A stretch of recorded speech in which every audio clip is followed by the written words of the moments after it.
Live from the BDN Studios, it's Bang and Dang. That's awesome. If you don't like that, then You ain't black. Welcome back to Battles of the American Civil War with Joe's Bang and Dang. And tonight we have a big naval battle. Well, not a naval battle, but a kind of a naval battle with some Confederate and Union ships going at it. We haven't had one of those battles in a long time. a couple episodes ago. But not like that. That was only one-on-one. This is multiples against multiples. The big Class A battle of Mobile Bay in Alabama, which important. But It's basically they're wrapping up the Atlanta takeover. If Union wins this battle, I don't know if they do. Ooh, Mobile Bay? Yeah. Ooh, do they? I bet they do. We also got the Battle of Browns Mill, which is going to be during the Atlanta campaign. We got the Battle of Fort Smith, which is going to be in the Atlantic. No. Yep. In the Camden expedition, or the failed Camden expedition, but this is in Arkansas. And then we got the Battle of Folck's Mill, which is Northern part of the Valley Maryland, campaign. Or by D.C. Yeah. And then we'll end it with the Mobile Bay. 2 good ones. 4 good ones. Well, we got Juco Early coming back at it. We haven't, there's one on here. Who is it? Yeah, the Battle of Fort Smith. Haven't seen these guys. If we have, we haven't seen them in a while. So we got a couple new faces here, or faces we haven't seen in a while. And the Folck's Mill. Folck's, F-O-L-C-K. Folck's Mill? Folks, yeah. Folck's Mill, maybe. And yeah, so good stuff. We're ending July, heading into August of 1864. Before we get to it, go check out our YouTube at Bang Grueling Network. summer heat, muddy swamps, just skeeters, and just terrible, terrible time. Decomposing bodies that are stanking. And, yep, Bang Dang Network on our YouTube right now. If you join our YouTube channel for only 99 cents a month, you get this Battles of the American Civil War, plus our other podcasts, Outlaws and Gunslingers, at least a day early. At least A day early. Most of the time, 2 or 3 days early, if that's your thing. And if you can't wait for it, then you get it for free on the days that they come out. And if you're just listening on Apple, Spotify, continue listening through all the ads we got on there. Or you could join YouTube, or you could join Spreaker. Right. So for only 99, I think it's 99 cents there too to get it ad free over on the podcast. Or you can join YouTube or come to YouTube, subscribe to YouTube, and you get no ads either way. So because YouTube doesn't allow outside ads. So Sure don't. There's an incentive for you podcast guys if you listen on Spotify, Apple. If not, just continue listening over there and give us this review, share us with your friends, and answer that Spotify question starting out. Battle of Browns Mill, July 30th, 1864, Coweta County, Georgia. Edward M. McCook's Union Cavalry on a daring raid to sever communications and supply lines in south central Georgia near Noonan, Georgia. This is what we're having here. The daring raid. During the Atlanta campaign, General William T. Sherman wanted to avoid the necessity of laying siege to the city. He ordered 2 columns of federal cavalry on a series of raids south of Atlanta in an attempt to cut off supply and communication. Major General George Stoneman led the cavalry of the Army of Ohio to the southeast, while McCook's 1st Division of the Cavalry of the Army of Cumberland was to sever railroads southwest of the city. He was to link with Stoneman and the seize of the Andersonville camp, and then seize the Andersonville prison camp and free the 32,000 prisoners held there. Damn. Ooh, it's not going to work. Oh, my. Well, while crossing the Chattahoochee River on a pontoon bridge. Way down yonder on the Chattahoochee. But you never gone home. They erected, they crossed on a pontoon bridge erected at Smith's Ferry. McCook's cavalrymen reached Palmetto. Palmetto, isn't it an olive? Palmetto tree? Palmetto olive? It might be. Where they cut the Atlanta and West Point Railroad. Okay. They captured and burned over 1,000 rebel supply wagons at Fayetteville on 28th of July, 1864. General McCook also gained a reputation for condoning and encouraging the destruction of civilian property. Fucker. And then they want to cry when it happens to them all the time. Yeah, in the beginning of this whole series, it's exactly what we talked about. We haven't seen too much of it, but it seems like they don't want to tell those battles. McCook, I want to see some more battles that you did, bud. You bastard. Well, we've had a few already, but... Right. Not enough. Early the next morning, his riders reached Lovejoy Station, 23 miles south of Atlanta. Jeez. Began wrecking the Macon Western Railroad. However, McCook called off the raid and turned bank across the river when Stoneman failed to appear as planned. He's like, I wonder why he didn't come. But nevertheless, as they tried to return to the main army, McCook's division was attacked near Brown's Mill, 3 miles south of Noonan, by Confederate cavalry under Joseph Wheeler. McCook wanted to surrender, but instead let his officers lead their battalions out separately. Wow. McCook thoroughly defeated, lost 1,285 men, 1,200 horses, several ambulances, 2 pieces of spiked artillery, as well as 100 killed and wounded. Damn. Wheeler also freed some 300 Confederate prisoners that McCook had previously captured. Oh, no. Wheeler's losses, whether it was, he probably didn't even lose any dead, maybe 1 or 2, but 50 altogether casualties. Damn, dude. Wow. Stoneman's forces also met with disaster. Well, that's why he didn't arrive. General Stoneman was captured. Uh-oh. He became the highest ranking Union officer to be a prisoner of war during the Civil War. Damn. Many of his and McCook's enlisted men ironically wound up in Andersonville, the target of their raid. Who'da thunk? Brown's Mill changed the course of the Atlanta campaign, forcing Sherman to abandon his efforts to use cavalry to cut Atlanta's railroads and compelling him to begin a lengthy siege against his wishes. I mean, you might as well, man. Right.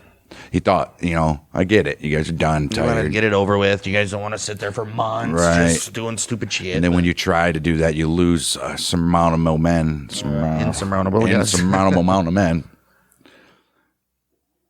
It's crazy. For no reason. And they always don't matter. We got plenty more ready to get shuffled in. And South's like, can we get some? Some over here. You guys, this is $1 billion business for both. It looks like we're coming to an end. All right, we spot you 300,000 troops. Right. And you let us get the first 5 battles. But you also have to make sure that those troops are going to actually fight for the Confederates. Right. Right. And plus the Confederates have to throw 5 battles. We got to win 5 battles to keep morale up in the North. All right, man, but we got to win a couple good ones too. That's fine. You guys just keep winning these A battles. We'll just knock you down with the B, C's, and D's and the squeamishes. McCook, he later took his remaining men northward in Tennessee when Sherman sent the army in Cumberland to chase John Bell Hood. McCook, he fought with distinction during the rest of the war, with a stunning defeat to a lesser force at Brown's Mill, the major blemish on his service record. He'll be all right. Did we do Brown's Mill already? This is Brown's Mill, man. We're literally talking about Is it Brown's Mill? I thought it was something different. Is that the name? Oh, it is. Battle of Brown's Mill. Yes.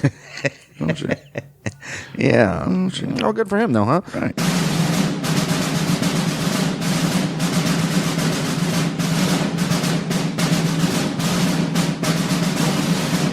Moves us on to the Battle of Fort Smith, July 31st, 1864, in Sebastian County, Arkansas.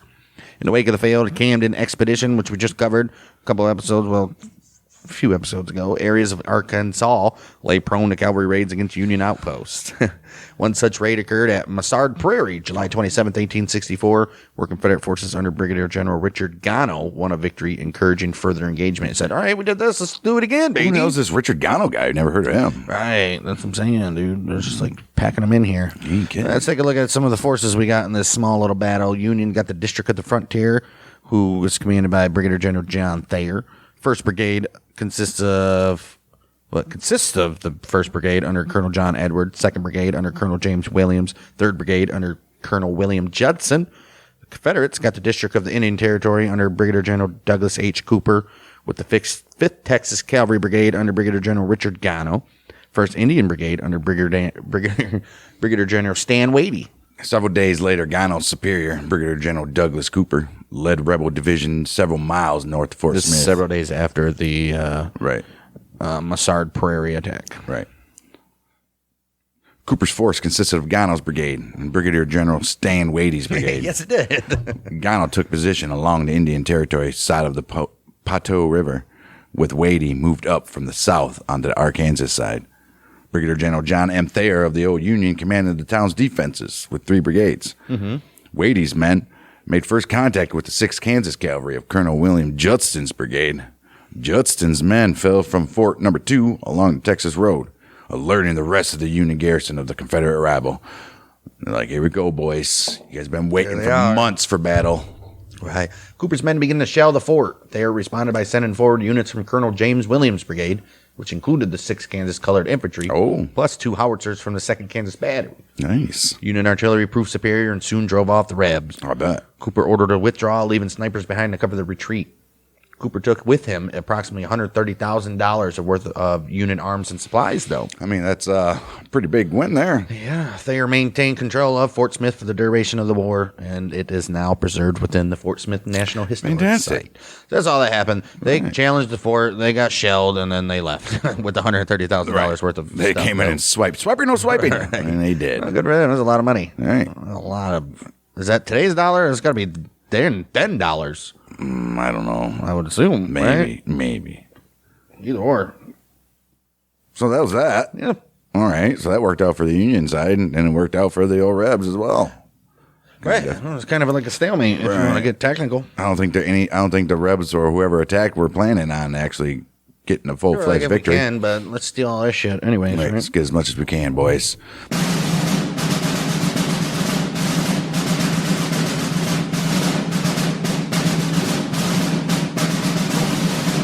All right, moving on. Battle of Folck's Farm, Folcks. Or mill. Folck's Mill, also known as the Battle of the Cumberland.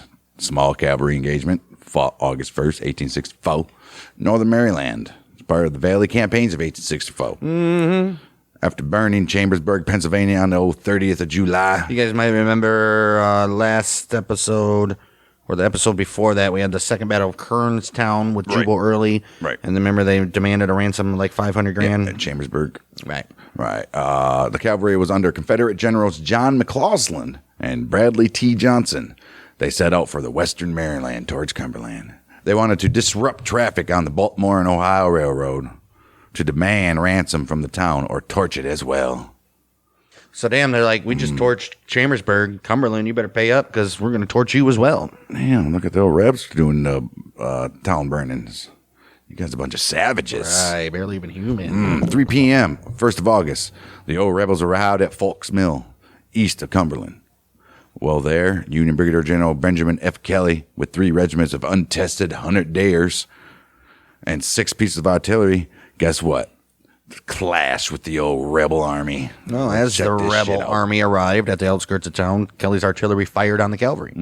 Lacking familiarity with the local terrain and the strength of the opposing force, McCausland decided against an assault and brought up his own artillery.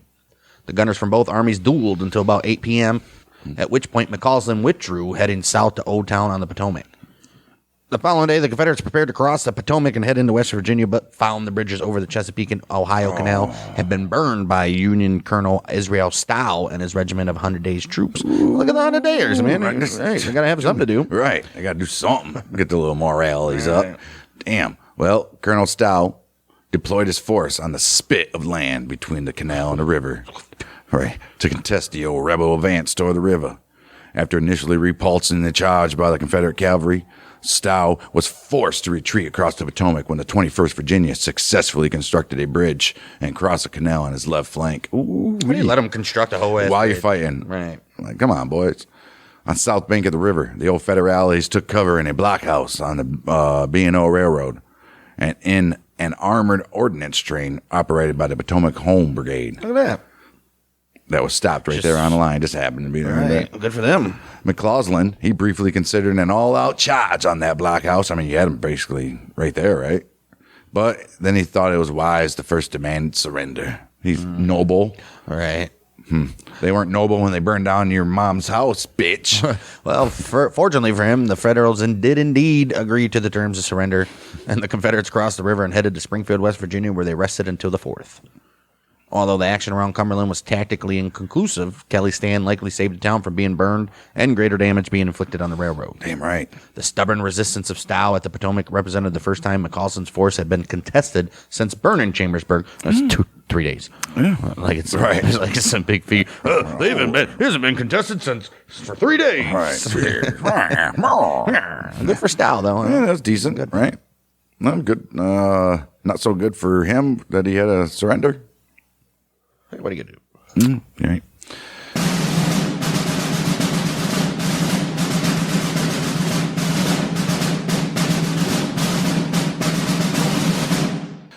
Moving on to the very last battle of the day, the Battle of Mobile Bay, August 5th, 1864. Navy and land engagement, which the Union fleet commanded by Rear Admiral David G. Farragut. He assisted by a contingent of soldiers. They attacked a very smaller threat of the Confederate fleet, led by Admiral Franklin Buchanan. The three forts at this entrance of the Mobile Bay, Morgan, Gaines, and Powell. Those are your forts. City of Mobile, situated near the head of the Mobile Bay, where a natural... How many times I got to fucking say that word? Where a natural harbor is formed by the meeting of the Mobile and the Tensas rivers. All right. The bay is about 33 miles long. The lower bay is about 23 miles at its greatest width. That's a long way. It is deep enough to accommodate ocean-going vessels in the lower half without dredging. Nice. Above the mouth of the Dog River, the water becomes shoal, preventing deep draft vessels from approaching the city. You think it's still like that? They probably dredged it now. I would have to think so, right? Well, the mouth of the bay is marked on the east by a long, narrow peninsula of sand, Mobile Point, that separates Bon Secour Bay, where the Bon Secour River enters the larger bay from the Gulf. The point ends at the main channel into Mobile Bay, and here the United States government erected a pre-war fort to shield Mobile from enemy fleets. All right. Well, across the entrance, the line of the peninsula is continued into a series of barrier islands, beginning with Dauphin Island, Dauphin, not Dolphin, Dauphin. Northwest of Dauphin Island is Little Dauphin Island, then a series of minor islands that are interrupted by a secondary entrance to the bay, which is Grant's Pass. A few other small islands and shoals lie to the south of Dauphin Island, defining the main channel for as much as 10 miles south of the entrance. Okay, a little geology for you guys. Right. Well, rather early in the war, the Confederate government decided not to defend its entire coastline, but rather to concentrate its efforts on a few of its most important ports. Yeah, you really don't have that much people to do the whole coastline. Right. Following the loss of islands in April of 1862, the old rebel army was screwed. Mobile became the only major port in the eastern Gulf of Mexico that needed to be defended. The city subsequently became the center of blockade running on the Gulf. Bet. Most of the trade between the Confederacy, Havana, and the Caribbean ports passed through Mobile. A few attempts were mounted to break the blockade, but they were not large enough to even have a lasting impact. Well, among the most embarrassing episodes of the war for the U.S. Navy was the passage of the raider CSS Florida through the blockade into Mobile Bay September 4th, 1862. I think we had that. This was followed by her later escape through the same blockade, January 15th, 1863. Right, I remember that. Although the orders given to Flag Officer David Farragut when he was assigned the command of the West Gulf Blockading Squadron had included instruction to capture Mobile as well as New Orleans. The early diversion of the squadron into the campaign for the lower Mississippi meant that the city and its harbor could not receive full attention until after the fall of Vicksburg, July 1863. Right. They weren't saying you better take New Orleans and then hurry up and take Mobile. That wasn't happening. Well, preferably sooner rather than later, I would assume, though. Yeah, but... wow.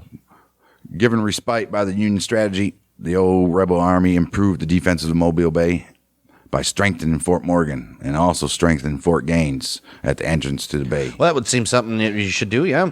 Also, they set up Fort Powell, a smaller work that guarded the Grants Pass channel. Grants Pass was also obstructed by a set of piles and other stuff. Impediments, yes. Which had the effect of diverting the tidal flow to Huron Pass. All right, well, let's take a look at the old Confederate defenses. First up on land, Mobile and Mobile Bay were within the Department of Alabama, Mississippi, and East Louisiana, led by Major General Dabney Maury. Although Mobile was the site of the department headquarters, Maury did not exercise immediate command of the forts at the entrance to the bay, and he was not present during the battle and ensuing siege. Why not? Because he had a talk show to do. Right. You are not the father. You are not the Major General. Right. Local command was entrusted instead to Brigadier General. Wait, he's Richard a Major Page. General, and we've never heard him before. Well, it was because we might have. Where was he at? I'm sure we had a couple of battles with old Dabney Maury. Yeah, I would remember. I feel like we've made the Maury joke already before. Right. He was in the Pea Ridge. No, when the war began, he was Adjutant General, Santa Fe. Hearing the news of the fire on Fort Sumter, he resigned from the United States. Traveled back to. He was a colonel. He was at Pea Ridge. He led a division at the Battle of Corinth. Participated in Army operations around Vicksburg and in the defense of Mobile. Yeah, that's it. So now this is his start. I feel like we definitely heard of him at Pea Ridge or Corinth. Maybe. For sure. Okay. All right. Major General Maury. Yeah, the local command was instead entrusted to Brigadier General Richard Page. Primary contribution of the Confederate Army to the defense of Mobile Bay was 3 forts, which we already know. All right. Fort Morgan dates back to 1834. Well, The fort mounted 46 guns, of which 11 were rifled. Its garrison numbered about 600 men. Damn, that's actually a decent fort there. Across the main channel from Fort Morgan on Dauphin Island was Fort Gaines. 26 guns was there, with a garrison of about 600. When Page was not present, command of the fort fell to Colonel Charles Anderson. At the western end of the bay was Fort Powell, the smallest of the three. 18 guns, about 140 men. It was commanded in Page's absence by Lieutenant Colonel James M. Williams. All right. All three forts were flawed in that their guns were unprotected against fire from the rear. In addition, Fort Powell and Gaines lacked adequate traverses. The raw numbers of troops available do not indicate how effectively they would fight. The war was already winding down. People were just ready to roll, man. Let's just go. Right. They're like, why are we still even in this war, man? Right. Assertions were made that the morale of the soldiers was very, very bad on both sides.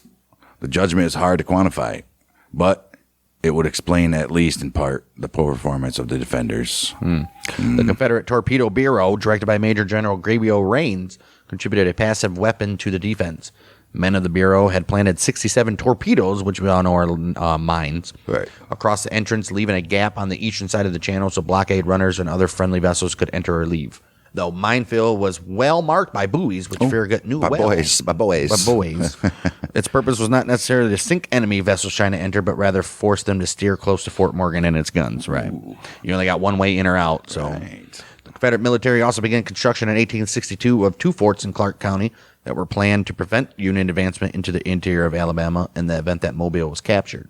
These forts, known as Fort Stonewall and Fort Sidney Johnston, also provided protection to the salt works in Clark County, the Selma Naval Ordnance Works, and Montgomery. Fantastic. Wow. Yeah, you can't go to the salt works. Well, the old Rebel Navy, they used the time they were given to improve the defense. 3 small sidewheel gunboats of traditional type were stationed in the bay. You had the CSS Selma carrying 4 guns. You had the CSS Morgan with 6 guns, and also the CSS Gaines with also 6 guns. In addition to these was the ironclad ram CSS Tennessee, still chilling, huh? Which, though carrying only 6 guns, was a far more impressive fight machine by virtue of her armor. The Tennessee had been built on the Alabama River near the town of Selma. Her guns were prepared under the direction of Commander Catesby Ap Rogers Jones, who had commanded the CSS Virginia, which is the ex-USS Merrimack, if you guys know about that. He commanded that in her famous duel with the USS Monitor on the 9th of March, 1862, which we have that very battle. And this was the second day of battle of the Hampton Roads, if you guys remember that. Back in 1862, Hampton Roads, Battle of Hampton Roads. Jones succeeded to the command of Virginia after her original commander, Franklin Buchanan, was wounded the previous day. Buchanan had been promoted to the rank of admiral for his exploits that day, the first admiral in the Confederacy. Admiral Buchanan was now in command of the small Confederate flotilla at Mobile. Launched before her machinery and guns were in place, Tennessee was towed down to Mobile Bay for completion. Once that was done, she had to cross the Dog River Bar to get into the lower bay.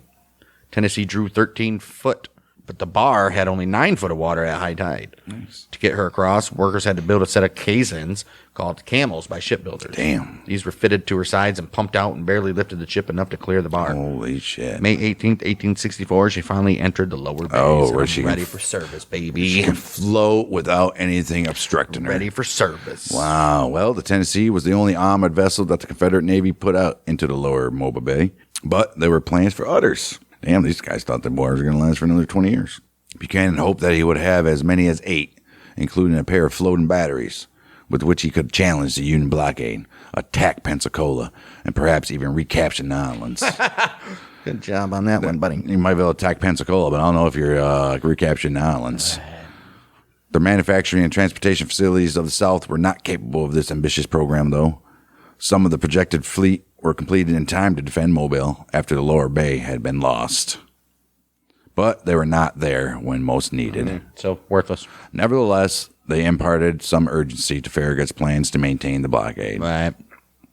Well, the man who led the Union fleet was indeed David Farragut, who was no longer Flag Officer Farragut. He's Rear Admiral now. Oh, shit. The U.S. Navy had undergone an organizational change in the second year of the war, one feature of which was the creation of the rank of Rear Admiral.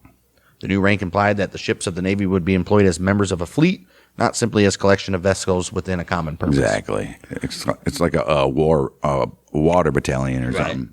The ships that made up his attacking fleet were of several distinct types, including some that had not even existed when the war began. Of the 18 vessels selected, 8 were conventional wooden-hulled ships, carrying large numbers of guns that fired broadside. 4 of these ships had been with the West Gulf Blockading Squadron from the very start, which is the flagship Hartford, Brooklyn, Richmond, and Oneida. Oneida. Right. And they all had fought in its battles on the Mississippi. Oh, look at that. There's been fighting on the Mississippi. Ain't even been on the bay, huh? That's cool. 2 smaller gunboats had likewise been with Farragut since the capture of New Orleans, which was Kennebec and Itasca. Galena was now very much like the others, but she had begun life as an experimental ironclad. Her armor had been found to be more hindrance than help, so it was removed. 3 were double-enders, which were the Octorara, the Metacomet, and the Port Royal, a type of warship that had been developed during the war to navigate the tortuous channels of the interior rivers. Oh, there's like a little guy there. Well, finally, 4 were representatives of the new Navy, ironclad monitors. Of these, Manhattan and Tecumseh were improved versions of the original Monitor, featuring 2 large guns and a single turret. Right. The Chickasaw and Winnebago were twin-turreted river monitors of light draft, each mounted 4 guns that were smaller than those carried by the other 2. Whatever, man. They're boats. Right. They got guns. Army cooperation was needed to take in. Oh, no. Now they want the Army to help. Before, they guys didn't want nothing to do with each other. Right. Army cooperation was needed to take and hold the enemy forts. The commander of the military division of West Mississippi was Major General Edward Richard Sprigg Canby. Too many names, guy. Right. He was a career soldier with whom Farragut worked in planning the attack on Mobile. He calculated that 5,000 soldiers could be taken from other responsibilities in the division, enough to effect a landing behind Fort Morgan and cut it off from communication with Mobile.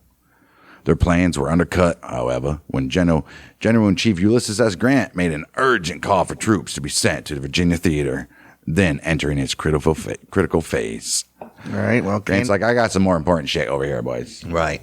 Canby then believed he could spare no more than 2,000 men, not enough to invest the largest fort, but enough to take Dauphin Island, and thereby secure contact between the fleet inside the bay and their support in the Gulf. Canby and Farragut recognized they would not be able to threaten Mobile, but possession of the lower bay would be of great enough use to the blockading fleet that the projected attack should not be canceled.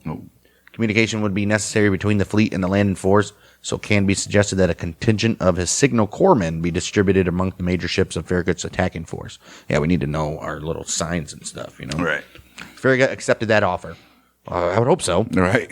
This almost casual mingling of the services was found quite useful during the battle. Hey. Funny how it could happen. They're like, that, shit, really? That's how it could go? Right. Why didn't we do this every time? Man, 3rd of August, 1864. 1,500 men landed approximately 15 miles west of the fort in preparation of the siege of Fort Gaines, while under protection from one of Farragut's flotillas. The troops consisted of infantry detachments from the 77th Illinois Volunteer Infantry, 34th Iowa Volunteer, the 96th Ohio, I don't know where I got a 7 on there. Right. 96th Ohio, and the 3rd Maryland Volunteer of Cavalry, with General Gordon Granger as commander. The troops then marched toward Fort Gaines on a mission ready to row.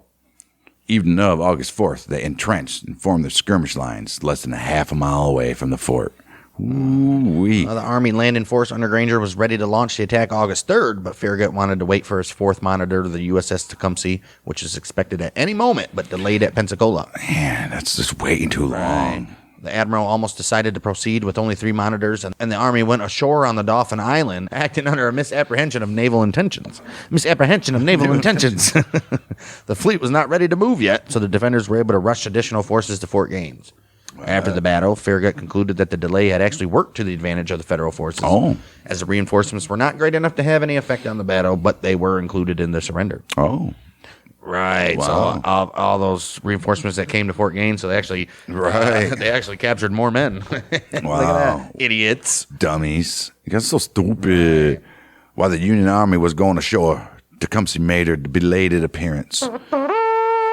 And Farragut said yes. And he made his final dispositions for the fleet. Nice. 14 wooden-hulled vessels would be lashed together in pairs in a reprise of a tactic that the Admiral had used earlier at the Battle of Port Hudson, Louisiana. The intent was that if a ship were to be disabled by damage, her partner would be able to keep her moving. Well, to her engines, yeah. Right. The monitors would form a column and lead the way into the bay, moving in close to Fort Morgan on the right side of the channel as they went in. The other ships would form a separate double column and pass on the port side of the monitors so that the armored ships would shield their wooden sisters from the guns of the fort. Well, look at them. When the old rebel army made its expected appearance, the monitors would move to attack the armored Tennessee, while the rest of the fleet would fight the faster gunboats. So they're all going on to CSS Tennessee, like, we need to get that some bitch. At dawn, August 5th, conditions were nearly ideal for the attack. Oh, nearly. The tide was running in, so Farragut had his ships reduce steam pressure in order to minimize damage if their boilers were hit. He relied on the current to give them speed, right? Southwest breeze that sprang up would carry smoke from the guns away from the fleet and into the faces of the artillerymen in Fort Morgan. Nice, look at this. Fleet approached the fort, with Tecumseh, Manhattan, Winnebago, and Chickasaw in order leading the way. Oh, shit. The second column was led by Brooklyn, lashed to Octorara. Oh. Octorara. Right. Octorara. Oh, that's a weird-ass name. Right. Well, Brooklyn had the lead because she carried 4 chase guns that could fire forward. Cool. Why don't every ship just want to be able to have guns that fire forward? Right. While the other large ships only had 2. She was also fitted with a device for removing mines. Nice. Referred to as a cow catcher. And that's what Farragut called it in his reports. The old cow catcher. Following were Hartford and Metacomet. Richmond. No, these are all lashed together. Right. Hartman, Metacomet, Richmond and Port Royal, Lackawanna and Seminole, Monongahela and Kennebec, Ossipee and Itasca. And then you had in the rear Oneida and Galena. The rebel ships were ready for the attack, though, and they moved into position to intercept the Union fleet just beyond the minefield. 6:47 a.m., Tecumseh fired the first shot. The forts replied, and the action became general. We just got general action going on now. The ships in the second column, except for Brooklyn, could not reply to the guns of the Confederate vessels, so they had to concentrate on the fort. Much of the damage done to the Federal fleet was caused by the enemy ships, perhaps because the fire from the fort was suppressed. Well, I would think so. Right. Shortly after the start of the action, Monitor Tecumseh moved past the fort and toward Tennessee, apparently in obedience to that part of our orders. Oh, wow. Commander Tunis A.M. Craven either disregarded or forgot the instruction to stay to the east of the minefield, so he took his ship directly across it. Oh, no. Almost immediately, a torpedo went off under her hull, and she filled with water and sank within 2 or 3 minutes. Holy shit. Only 21 of her crew of 114 were saved. Oh, shit. Craven was among those lost, so he could not explain his decisions. Right. He fucking forgot. Right. Captain James Alden of Brooklyn was apparently confused as well by conflicting orders to stay on the port side and to stay to the right of the minefield. So he needed to stay on the port side of the monitors and to the right of the minefield. It's not that hard.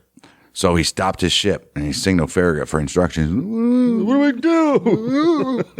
Recognizing hesitation from subordinate commanders, Farragut took bold action by ordering Captain Percival Drayton to send Hartford around Brooklyn and into the lead of the column, and given the order, "Damn those torpedoes! Full speed ahead!" Well, damn the torpedoes, yeah. Right. That's the famous saying, as well as, isn't the Damn the Torpedoes a movie, too? Might be. Or Damn the Yankees. That was Damn Yankees. The Damn Yankees is a rock band. Is there a Damn the Torpedoes, too, or something? Might be. This took the ship into the torpedoes that had just sank Tecumseh. But Farragut was confident that most of his team had been, or most of them, the torpedoes had been submerged too long to be effective. Right. His gamble paid off, and the entire column of 14 warships passed through unharmed. Damn, the Tecumseh got the one that was actually able to do anything. Damn, that's Several Union sailors reported hearing clicks of torpedo detonators when passing through, but bet. they didn't do nothing. No. Tennessee lacked the speed needed to ram the Union vessels as they passed, allowing Farragut to order some of the small, faster gunboats to attack the 3 Confederate gunboats. Shit. Metacomet, unleashed from Hartford, captured Selma. Fire from the gunboats holed Gaines, and she would have sunk had she not been beached. She was then burned by her crew. Oh, shit. Morgan put up no resistance, but fled to the protection of the guns of Fort Morgan. Next, you got to go to your namesake, right? Right. Next night, she crept through the anchored Union fleet and escaped to Mobile. Oh, She's shit. like, I'm getting out of here. Fuck this. Hell yeah. Farragut expected Tennessee to take shelter under the guns of Fort Morgan while he rested his ships and assessed battle damage in the middle of the bay. But Buchanan instead decided to take on the entire Federal fleet single-handed. Look at this guy. He was like, nobody can touch this Tennessee. Possibly he hoped to repeat the ramming tactics that had been so successful at Hampton Roads 2 years earlier. Yeah. Buchanan did not explain his reasoning. Yeah. This time, the ships that he was facing were in motion, and he had to contend with 3 monitors, not one. Right. The Tennessee was slow, that she became the target of ramming rather than her opponents. Wow. Right. Can't turn. Can't do anything. and now these guys are just going to ram your ass. How about that? Wow. Several of the Federale sloops managed to ram, including Monongahela, which had been fitted with an iron shield on her bow. Monongahela? Sure.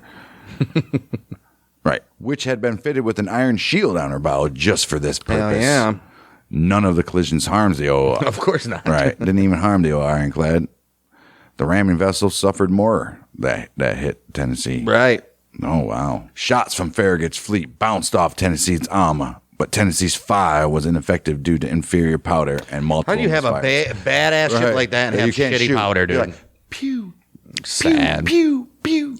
The balance was tilted finally when 2 monitors arrived. Tennessee was already almost motionless, her smokestack shot away and so unable to build up boiler's pressure. Her rudder chains were parted so that she could not steer. Furthermore, some of the shutters on her gun ports were jammed, rendering the guns behind them useless. Chickasaw took up position at her stern, and Manhattan began to pummel the ram with her 15-inch guns. Yeah, it's over. The heavy shot bent in the iron shield and shattered its oak backing. Oh, I bet. Damn, fragments killed or wounded some of the crew. One casualty was Admiral Buchanan himself. Oh, poor Admiral Buchanan. That's why he couldn't defend himself. He suffered a badly broken leg. No longer able to fight, Commander James Johnston, captain of the Tennessee, requested and received permission from the wounded admiral to surrender. Damn right. A little more than 3 hours had elapsed since Tecumseh had fired that very first shot and then was later sunk. With the fleet no longer facing opposition from the Confederate Navy, Farragut could pay some attention to the fort. He dispatched Monitor Chickasaw to throw a few shells at Fort Powell and then to assist the troops ashore at Fort Gaines. Although neither fort suffered significant casualties or damage, the bombardment was sufficient to reveal the vulnerability of each to fire from the rear. Oh, wow. They couldn't. All right. At Fort Powell, Lieutenant Colonel Williams asked for instructions from Brigadier General Page. Page responded with ambiguous orders that may have been appropriate for spirited troops, but were disastrous when issued to men as seemingly demoralized as those at Fort Powell. No. When no longer tenable, save your garrison. Hold out as long as you can, he says. They're like, yeah. The fuck? You see what just happened out there? We held out as long as you can 7 months ago. Right. What the hell? What do you want from us? Wow. Well, Williams was convinced that resistance was futile. So he spiked his guns and blew up his magazines. Then he had his garrison waded to the mainland and make their way to the Mobile. They're like, I'm getting out of here. Colonel Anderson at Fort Gaines held out longer, though, although he faced a more formidable foe. Granger's soldiers vastly outnumbered his own, no matter whose figures for the garrison are accepted. Yeah, we're not going to play that. Well, they had 698. No, they had 697 and a half. Right. The Union troops could bring their artillery up to close range with impunity. Yeah, ain't nothing stopping them. Being shielded behind the sand dunes of Dauphin Island. While in position, they were able to take and reverse 2 guns that fired on Farragut's fleet when it was entering the bay. Oh, shit, look at them. Oh, wow. Well, it's about to be even more embarrassing for the rebels, what you see in the judgment of an engineering officer who inspected the fort after the Union Army had taken possession. He says it was utterly weak and inefficient against our attack, land and naval, which would have taken all its fronts in front, enfilade, and reverse. Right.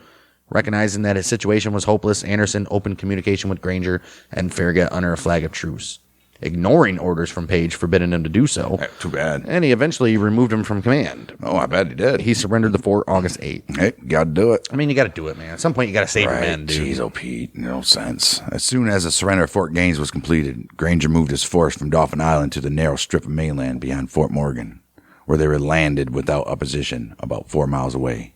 Well out of range of its guns. The fort thus immediately invested, cut off from all communication with Mobile. Mm-hmm. Wow. Granger set about taking the fort by regular approaches, establishing a sequence of trenches or other protective lines drawn even closer to the objective until finally its walls could be breached and it could be taken by assault.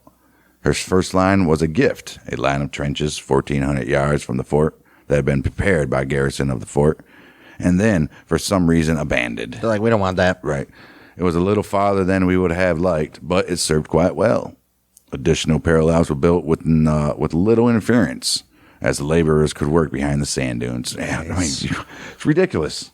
Well, this was going on. Monitors Winnebago, Chickasaw, and Manhattan were engaging in occasional bombardment. Look at this. They were later joined by the former CSS Tennessee, which was captured, since repaired, and now renamed the USS Tennessee. Oh, no. Like, all right, you want to take our Monitor? Wow. Or you want to take Merrimack? Right. The most serious hindrance to the advance in this period was the weather. A storm on August 20th halted work for a while and left standing water in low places. Well, I got water in low places.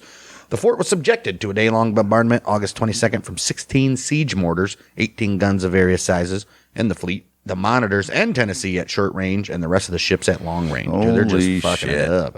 Inside the fort, Brigadier General Page, he feared that the bombardment would endanger his magazines, which contained 80,000 pounds of powder. They would have been all dead. Well, to avoid the risk, he had the powder brought out and flooded. Damn. That very night, the magazines were indeed threatened when the woodwork of the citadel caught fire.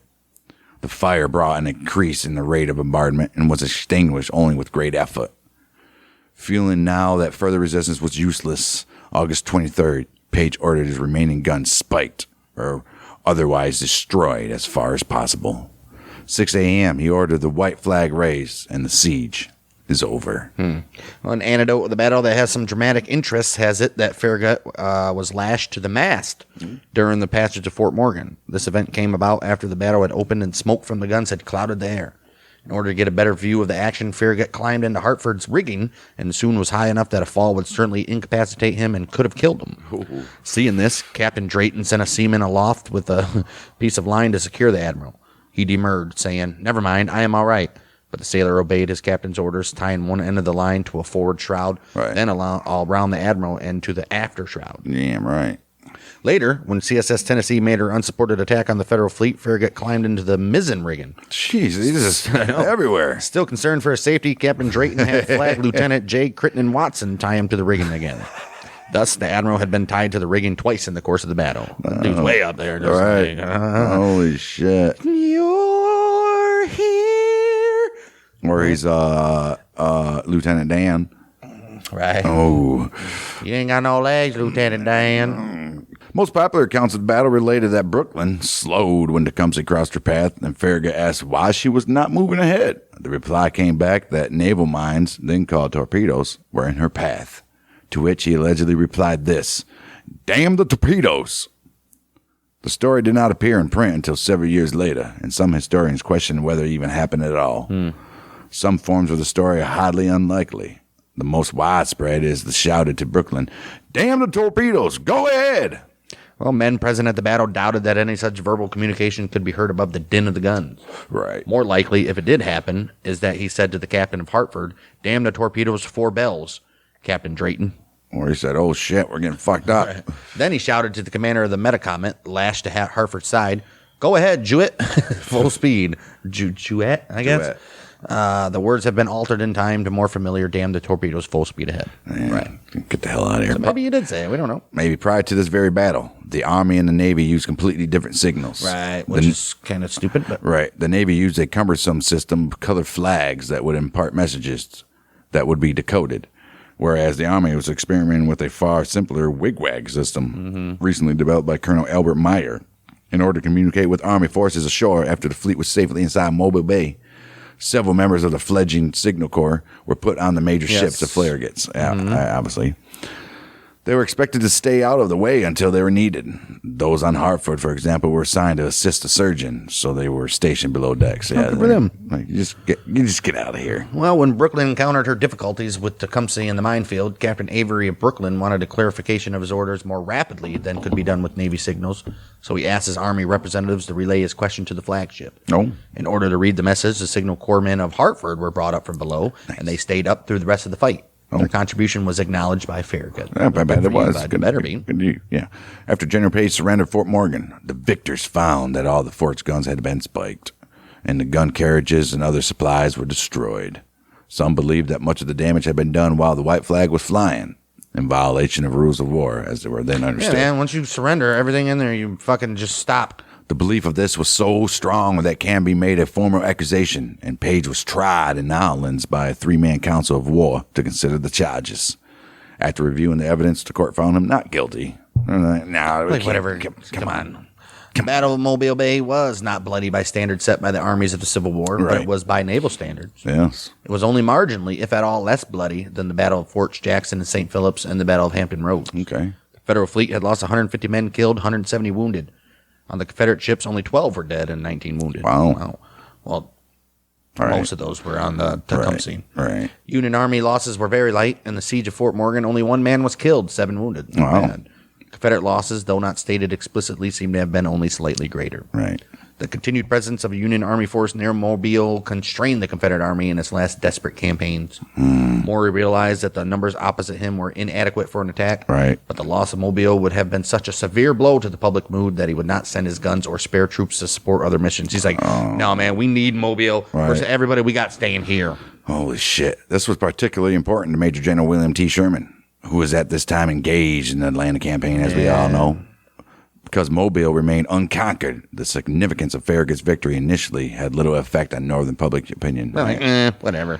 As time passed and a sequence of other Union victories seemed to show that the war was winding down, the battle began to loom larger. Right. They're like, well, maybe what he did here was actually good. Well, when Atlanta fell, in the words of historian James McPherson, in retrospect, the victory at Mobile Bay suddenly took on new importance as the first blow of a lethal 1-2 punch. Yes, sir. The dispersal of Northern gloom assured President Abraham Lincoln's reelection and what was regarded as a referendum on continuation of the war. Right. With the capture of Fort Morgan, the campaign for the lower Mobile Bay was complete. Canby and Farragut had already decided before the first landings on Dauphin Island that the Army could not provide enough men to attack Mobile itself. Furthermore, the Dog River bar that had impeded bringing Tennessee down now prevented Farragut's fleet from going up. Oh. Mobile did come under combined Army-Navy attack, but only in March and April of 1865. Oh, wow. After Farragut had been replaced, we'll see why later, by Rear Admiral Henry K. Thatcher. The city finally did fall in the last days of the war. A number of Civil War-era shipwrecks from the battle and its aftermath remain into the bay, into the present, which include American Diver, coming up in the river and you're not going to return. Right.